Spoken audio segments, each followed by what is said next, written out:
कोमल, तुम्हारे ससुराल में सब लोग कैसे हैं? मम्मी, मेरे ससुराल में सब लोग ठीक हैं। मेरी सास की तो हर समय नौटंकी रहती है, कहती है बीमार है, हट्टी कट्टी है मम्मी। मेरी सास को कोई बीमारी नहीं है, बस मतलब बुढ़िया की रोज एक नई नौटंकी। खाने में नंबर 1 है, बढ़िया बढ़िया आइटम खाने को चाहिए, ये बीमारी उनको लगी हुई है। नहीं बेटा, बुढ़ापे में शरीर कमजोर हो जाता है और उम्र के साथ स्वास्थ्य गिरता रहता है। तुम्हारी सास नाटक नहीं कर रही होंगी, वो सही बोल रही होंगी। बुढ़ापे का इफेक्ट बॉडी पे तो पड़ता ही है। नहीं मम्मी, इतना इमोशनल होने का जरूरत नहीं है। मैं रहती हूँ ना अपनी सास के साथ, उनकी सारी कलाकारी मैं जानती हूँ। खाने पीने में बहुत तेज है, बढ़िया बढ़िया खाना चाहिए। मतलब मम्मी चटोरी तो नंबर 1 है। आज भी मम्मी इस उम्र में गोलगप्पे खाती है। मम्मी जानती हो 20-20, 25-25 गोलगप्पे खा लेंगी। अरे क्या हुआ बिटिया, गोलगप्पे खा ली तो क्या है ना बिटिया, जीभ और मन का कोई उम्र नहीं होता है। किसी भी उम्र में कोई कुछ खा सकता है और जिसका जो मन करे वो कर सकता है। तुम अपनी सास को कैसे बोलती हो, अच्छा नहीं लग रहा है। अरे मम्मी, तुम तो बहुत जल्दी भावुक हो गई। आप ही तो रही है मेरी सास, क्या कमी है, क्या दिक्कत है उनको? मम्मी जी कॉफी ले लीजिए, कोल्ड कॉफी है। कोमल, मैं सुनी तुम्हारी ननद भी आई हुई है। हाँ मम्मी, मेरी दोनों नंदे आ गई हैं अपने 2-2 बच्चों को लेकर के। इसीलिए मम्मी, मेरी ननद जिस दिन आने वाली थी ना, उसके एक दिन पहले ही मैं अपना बैग पैक कर ली और मम्मी मैं उसी दिन शाम को निकल ली। नहीं तो मम्मी ना फंस जाती, समझ लो। बताओ मम्मी, नंदू को ससुराल में रहना चाहिए ना, लेकिन चली आई मायके, क्या जरूरत है मायके आने का? कोमल, लड़कियां अगर मायके नहीं आएंगी तो कहाँ जाएंगी? तुम भी तो अपने मायके आई हो। मेरी तुलना नंदू से क्यों कर रही हो? मेरी तुलना उन लोग से मत करो मम्मी, तुम लोग के जैसी नहीं हो। कोमल, तुम बिना बताए चली आई? हाँ, इसे बताने की क्या जरूरत है, घर में छुट्टी पड़ी है इसलिए चली आई। क्यों, मुझे आना नहीं चाहिए क्या? आप लोग की बहन नहीं आई क्या? अरे कोमल, मम्मी की तबीयत खराब है, तुम तो जानती हो। मम्मी जी तो मेरे सामने ठीक थी और कोई उनको दिक्कत तो नहीं था, खाने पीने में तो ठीक थी, सब कुछ खा पी रही थी। अब क्या हो गया? कोमल, ये कैसी बात कर रही हो? जो खाता पीता है तो बीमार नहीं रहता है क्या? खाएंगी पिएंगी नहीं? तुम्हारे कहने का ये मतलब है कि जो बीमार रहे वो खाना पीना सब कुछ छोड़ दे? नहीं, मैं ये कह रही हूँ माता जी को खाने पे कंट्रोल नहीं है, खाने पीने का एक से एक आइटम उनको चाहिए। और आप मानो या ना मानो, ज्यादा खाने से ही उनको बीमारी हुई है, क्योंकि मम्मी जी खाने में बहुत तेज हैं। कोमल, ये कैसी फालतू बात कर रही हो? तुम्हें तनिक भी तमीज नहीं है, एक नंबर की बदतमीज हो। मेरी मम्मी के बारे में तुम कैसी बात कर रही हो? अच्छा, तो आप हमको फोन किए हैं लड़ाई करने के लिए? रखिए फोन, अब मैं भी इतनी जल्दी आने वाली नहीं हूँ। आपको माता जी की बहुत चिंता है, चिंता करनी भी चाहिए, अच्छी बात है। तो आपकी बहनें भी आई हैं, उन्हें से कह दीजिए मम्मी जी का सेवा खूब करें। ठीक है, मत आओ, समझ गई? हाँ हाँ, मैं नहीं आऊंगी, मैं उससे ज्यादा भी समझ गई हूँ। इतने साल से आप लोग को समझ ही तो रही हूँ। ठीक है, मुझसे गलती हो गई कि तुमको कॉल कर दिया, ठीक है, अब नहीं करूंगा। हाँ, कोई जरूरत नहीं है कॉल करने की, समझ गए? आप लोग की रोज रोज की नौटंकी से मैं परेशान हो गई हूँ, समझ गए? क्योंकि मम्मी जी कोई बीमारी नहीं है, उनकी बस नौटंकी है। अच्छा ठीक है, नौटंकी है ना, तो तुम भी बहुत बड़ी नौटंकी हो। तुमको अपनी सास के बारे में ऐसा नहीं कहना चाहिए था। वास्तव में तुम्हारी सास बीमार है। मम्मी तुम नहीं जानती हो, मैं उन लोग की नौटंकी पूरी कलाकारी जानती हूँ। क्या हुआ मम्मी, उनकी लड़कियां तो आई हैं, अपनी माँ की कुछ सेवा करे ना। मम्मी जी मैं पूछ रही हूँ आज खाना में क्या बनाऊँ? तो मलाई हुई है, पनीर की सब्जी बना दो और कचौड़ी बना दो। कचौड़ी ज्यादा मत बनाना, पुलाव बना देना, खीर बना देना। ठीक है मम्मी जी, बना दूंगी। अब खाने में नमक कम डालना, तुम तो जानती हो मुझे बीपी की प्रॉब्लम है। सब्जी में नमक कम डालना, तुम लोग को नमक की जरूरत होगी तो ऊपर से सेंधा नमक ले लिया करो। पूरे खाने में नमक ज्यादा मत डाला करो। हाँ भाभी, नमक कम डालना चाहिए। हाँ ठीक है, मैं नमक कम डालूंगी। मुझे लगता है आप मम्मी का ध्यान नहीं रखती हैं। ठीक है मम्मी जी, मैं सब बना दूंगी। हाँ बहू, ऑयल भी कम डालना। मम्मी जी, मम्मी भाभी कितनी बेवकूफ टाइप की है, कुछ समझ ही नहीं पाती है। कॉमन सेंस वाली बात है मम्मी कि नमक कम खाना चाहिए और सब्जी में दाल में इतना ज्यादा नमक नहीं डालना चाहिए। अतिरिक्त नमक लेने की जरूरत है तो ऊपर से नमक ले लेना चाहिए, लेकिन मम्मी अतिरिक्त नमक अगर लेना है तो सेंधा नमक खाना चाहिए। हाँ कोमल, तुम बिल्कुल ठीक कह रही हो। और बता सोना, कैसी हो? ठीक है मम्मी, ठीक है। सोना ये कैसे बोल रही हो, क्या हो गया, कोई दिक्कत है क्या? दिक्कत होगा मम्मी? कोई दिक्कत नहीं है, बस अपनी नौटंकी बात ननद से परेशान हूँ। मम्मी जानवर तो कौड़ी भर का नहीं है, सास बीमार है और छोड़ के चली आई। बैठ के उपदेश माता जी के साथ हमको भी दे रही है, सुना रही है। मेरी ननद के ससुराल में मम्मी उनकी नंदी आई हैं। उसके एक दिन पहले ये महारानी अपना बैग वैग पैक की और धमक पड़ी यहाँ पर। जाने दो बिटिया, लड़कियां मायके ही तो आती हैं, और कहाँ जाएंगी लड़कियां? मम्मी अच्छी बात है कि लड़कियां को मैके में आना चाहिए, लेकिन लड़कियों को मैके में आके बहुत ज्यादा प्रवचन नहीं देना चाहिए। प्रवचन दे रही है, प्रवचन देने से पहले आपको भी तो ऐसा करना चाहिए। गीता ज्ञान तो बहुत अच्छा लगता है, लोग गीता ज्ञान सुना देते हैं, लेकिन अपने निजी जीवन में खुद पे आता है तो अमल नहीं करते हैं। बस मम्मी मुझे अपनी ननद पे यही गुस्सा आता है।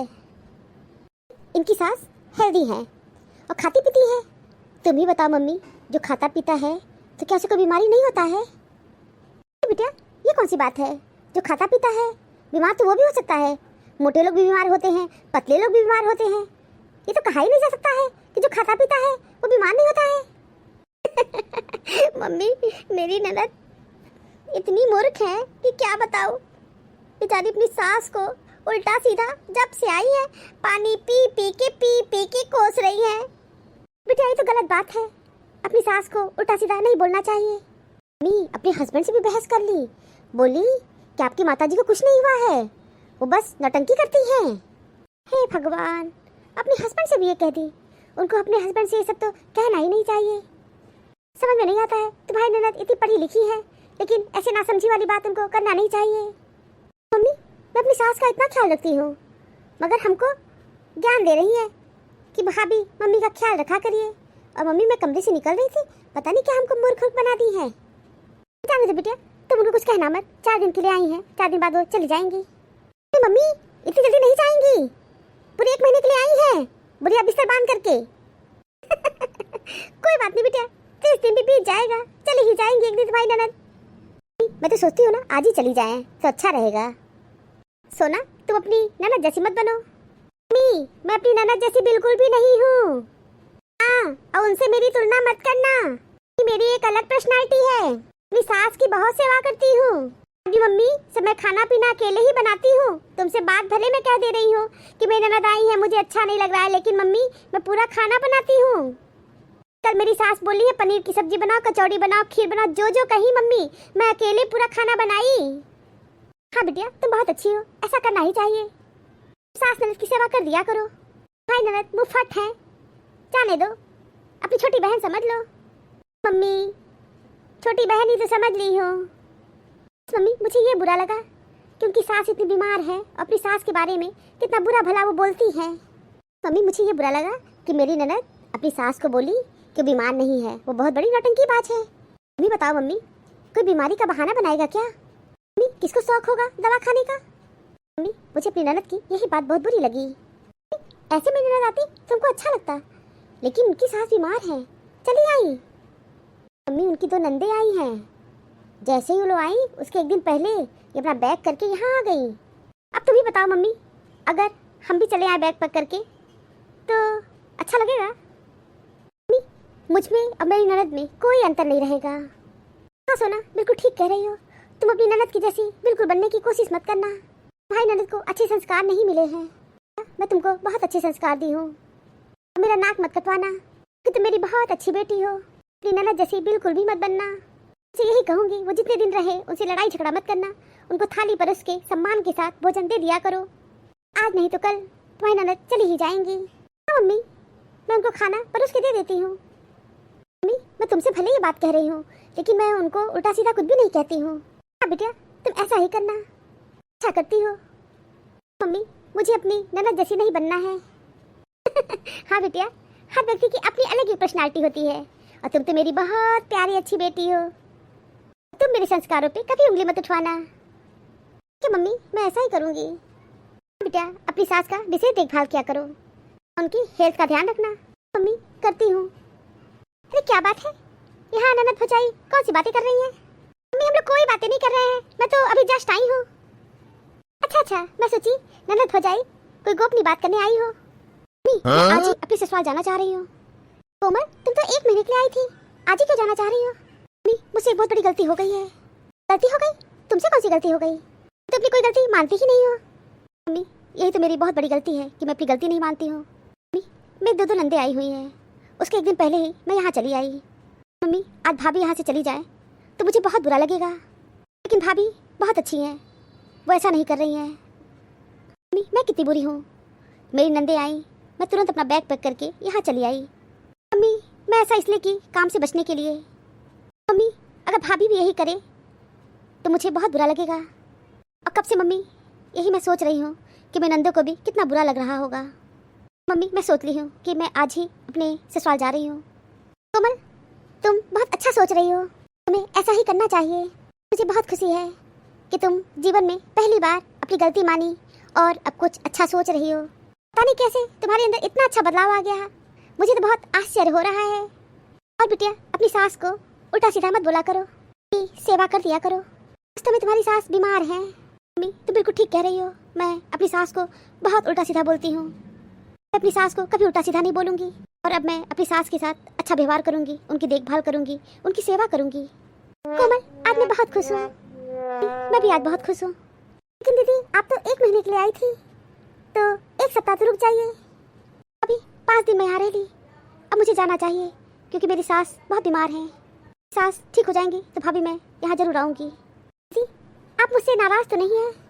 नहीं भाभी आपसे नाराज़ तो मैं कभी हो ही नहीं सकती, क्योंकि भाभी आपसे हमको बहुत कुछ सीखने को मिलता है। जब आपकी सास ठीक हो जाए तो आप जरूर आइएगा, नहीं तो मैं आपको लेने चली आऊँगी। भाभी मैं अपना बोरिया बिस्तर पैक करके स्वयं चली आऊँगी। हाँ अपना बोरिया बिस्तर पैक करके जरूर चली आइएगा। मैं बहुत खुश हूँ कि मेरी बिटिया में इतना अच्छा परिवर्तन हो गया। मम्मी कोई भी इंसान हमेशा एक जैसा नहीं रहता। कभी किसी के चेहरे को मत देखो, उसके मन को देखो, क्योंकि अगर सफ़ेद रंग में वफा होती तो नमक जख्मों की दवा होती। जैसे जैसे नाम आपका ऊंचा होता है वैसे वैसे शांत रहना सीखिए, क्योंकि आवाज़ हमेशा सिक्के ही करते हैं, नोटों को कभी बसते नहीं देखा। ये दुनिया आपकी सबसे अच्छी शिक्षक है, हर कदम पर कुछ न कुछ सिखाती है, प्रत्येक अनुभव में कुछ सीखने लायक है। इससे सीखें और समझदार बने। Thank you for watching this video. Video अच्छी लगी हो तो लाइक और शेयर करना ना भूलें। चैनल को सब्सक्राइब नहीं किया है तो फटाफट सब्सक्राइब कीजिए। अगली वीडियो में एक नई स्टोरी के साथ, तब तक आप लोग अपना बहुत ख्याल रखिएगा, हमेशा हंसते मुस्कुराते रहिए। आप सभी को बहुत बहुत धन्यवाद, बहुत बहुत धन्यवाद। तो प्लीज़ मेरे चैनल को सब्सक्राइब कीजिए। Thank you.